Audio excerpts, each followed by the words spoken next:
వ్యతిరేకించిందని చెప్పింది. మరి ఇప్పుడు గడిచిన 10 ఏళ్ల కంచి 12 ఏళ్లు అధికారంలో ఉన్న బీజేపీ వారు వన్ సైడ్ అయినట్టు ఈడబ్ల్యూఎస్ రిజర్వేషన్లు అగ్రకులంలో ఉన్న పేదల రిజర్వేషన్లని మాయమాటలు చెప్పి నరేషన్లు తీసుకొచ్చి ఈడబ్ల్యూఎస్ రిజర్వేషన్ పాస్ చేసి మన బీసీలకు విద్యార్థులకు ఉద్యోగ పరంగా అన్యాయం జరిగింది. మరి ఆ సందర్భంలో బీసీ ప్రధానిగా ఉన్న నరేంద్ర మోడీ కళ్ళు తెరుచుకోవాల్సిన వద్ద నరేంద్ర మోడీకి సిగ్గుందా లేదా? ఒక్కసారి ఓబీసీ ప్రజలారా, బీసీ మేధావులారా ఆలోచించుకోండి. మన కళ్ళ ముందు ఈడబ్ల్యూఎస్ రిజర్వేషన్ ఎంత అన్యాయం జరిగింది.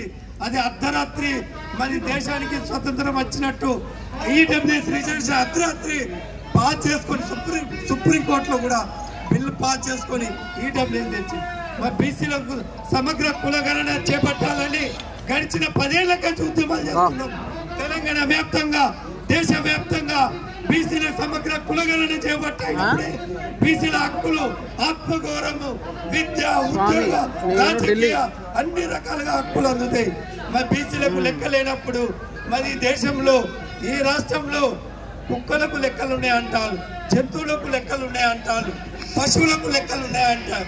మరి ప్రజలకు బీసీ ప్రజలకు లెక్క లేదు అంటే ఈ దేశంలో ఈ రాష్ట్రంలో మరి ఎవరి అధికారంలో ఉన్న వాళ్ళు అగ్రకుల నాయకత్వాన్ని మోస్తున్న జెండాలు మోస్తున్న బీసీ ప్రజలారా, బీసీ నాయకులారా, బీసీ మేధావులారా ఒక్కసారి కళ్ళు తెలుసుకోవాల్సిన సందర్భం ఉంది. మరి నిన్న గడిచిన తెలంగాణ 2023 ఎన్నికల్లో అసెంబ్లీ ఎన్నికలు మనం చూసినాం. కామారెడ్డి బీసీ డిక్లరేషన్ అన్నారు.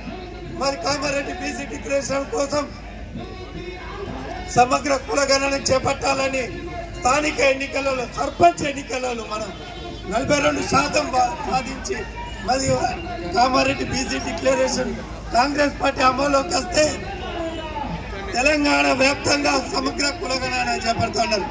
ఆ కులగణన పక్క పెట్టి స్థానిక ఎన్నికలకు సిద్ధపడుతున్న సందర్భంలో మరి తెలంగాణ హైదరాబాద్ ఆమరణ నిరాహార దీక్ష 17 రోజులు చేసిన చాపర్తి కుమార్ గాడిగా నేను కులగణన బీసీల వాటా కావాలంటే 42% సాధించుకోవాలంటే దేశవ్యాప్తంగా కామారెడ్డి బీసీ డిక్లరేషన్ రాహుల్ గాంధీ చేత అమలు పరిచిన అంశాన్ని కాంగ్రెస్ ఆమరణ నిరాహార దీక్ష 17 రోజులు జరిగినది.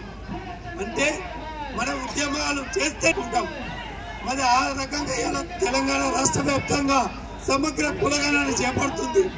మరి దేశవ్యాప్తంగా సమగ్ర కులగణన చేపట్టాలంటే మనం మరో పోరాటానికి సిద్ధం కావాల్సిన సందర్భం ఉంది. ఈ తెలంగాణ ఉద్యమే కాదు, ఈ 29 రాష్ట్రాలలో బీసీల ఓబీసీల లెక్కలు చేపట్టాలంటే దేశవ్యాప్తంగా ఉన్న బీజేపీ ప్రభుత్వాన్ని మనం ప్రశ్నించాలి. మన ఈ బీజేపీ ప్రభుత్వం ఏమంటుందంటే దేవుడి పేరుతోటి ఓట్లకు వస్తుంది, మతం పేరుతోటి ఓట్లాడుకుంటుంది. మరి హిందువులు అంటారు, బీజేపీ అంటే హిందూ పార్టీ అంటది. మరి హిందువులు అంటే బీసీలు కదా, హిందువులంటే బీసీలే కదా. ఆ బీసీలకు న్యాయం చేయకుండా మరి దేవుడి పేరుతోటి, అక్షింతల పేరుతోటి, జై శ్రీరామ్ పేరుతోటి హిందువులను మోసం చేస్తున్నదంటే బీసీలను బొంద పెడుతున్నది బీజేపీ పార్టీ. కేంద్రంలో ఉన్న బీజేపీ పార్టీ బీసీలను దేవుడి పేరుతోటి, అక్షింతల పేరుతోటి బొంద పెడుతున్నది. కాబట్టి బీసీ ప్రజలారా, బీజేపీ పార్టీని మనం బొంద పెట్టాలి. మనం రానున్న స్థానిక ఎన్నికలు కానీ మనం బీసీలు జెండాలు మోస్తున్న బీజేపీ నాయకులు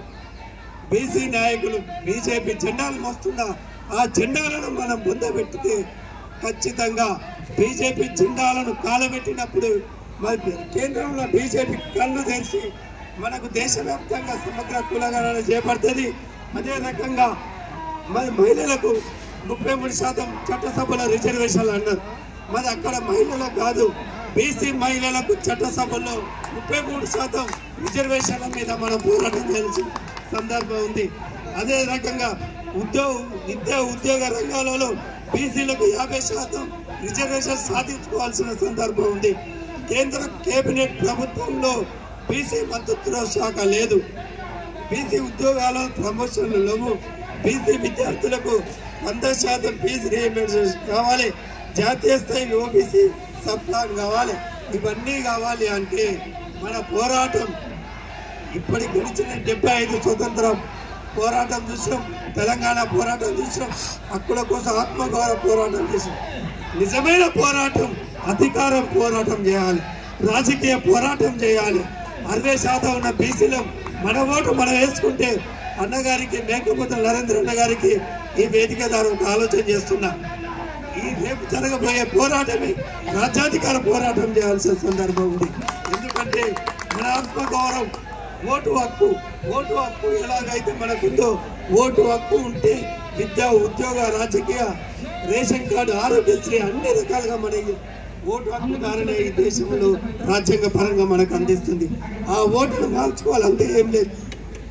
అగ్రకుల పార్టీకి వేసుకొని మనం ఇంకా అడుక్కోవడం కంటే అగ్రకులం కారణమై అధికారం మాకు కావాలి. అధికారం మనకు కావాలంటే బీసీ నాయకులకు, బీసీ మేధావులకు, బీసీ విద్యార్థులకు, బీసీ మహిళలకు మన ఓటు మనం వేసుకొని రాజ్యాధికార పోరాటం చేసినప్పుడే ఆత్మగౌరవం మన హక్కు వస్తుంది. ఆత్మగౌరవం అంటే అధికారం పొందినప్పుడే జనాభాలో 60% ఉన్న బీసీ ప్రజలకు అధికారం వచ్చినప్పుడే నిజమైన ఆత్మగౌరవం. బీసీ ప్రజలారా, మేధావులారా, విద్యార్థులారా, ఢిల్లీ వేదిక ద్వారా తెలంగాణ బీసీ సంఘాలను, కుల సంఘాలను నేను గుర్తిస్తున్నా. బీసీ కుల సంఘాలు, విద్యార్థి సంఘాలు, మేధావి సంఘాలు రాజకీయ పోరాటం చేసినప్పుడే అంతిమ లక్ష్యమే రాజ్యాధికారం. ఆ వైపు పొందినప్పుడే మనకు హక్కులకు, ఆత్మగౌరవానికి నిజమైన బాబాసాహెబ్ అంబేద్కర్ గారు అందించిన ఓటు హక్కు కానీ, మహాత్మా జ్యోతిరావు పూలే, సావిత్రిబాయి పూలే, చాకలి ఐలమ్మ ఈ పోరాట యోధుల ఘనమైన నివాళులు అర్పించాలంటే బీసీలు అధికారం, హక్కుల కోసమే పోరాటం చేయాల్సిన సందర్భం ఉందని నాకు ఈ అవకాశం ఇచ్చిన తెలంగాణ బీసీ సంక్షేమ సంఘం వ్యవస్థాపక అధ్యక్షులు అన్నగారు మేకపోతే నరేంద్ర గారికి, తెలంగాణ బీసీ సంక్షేమ సంఘం విద్యార్థి సంఘం అధ్యక్షులకు అందరికీ, తెలంగాణ మేధావులకు అందరికీ మరొకసారి ఉద్యమ వందనాలు.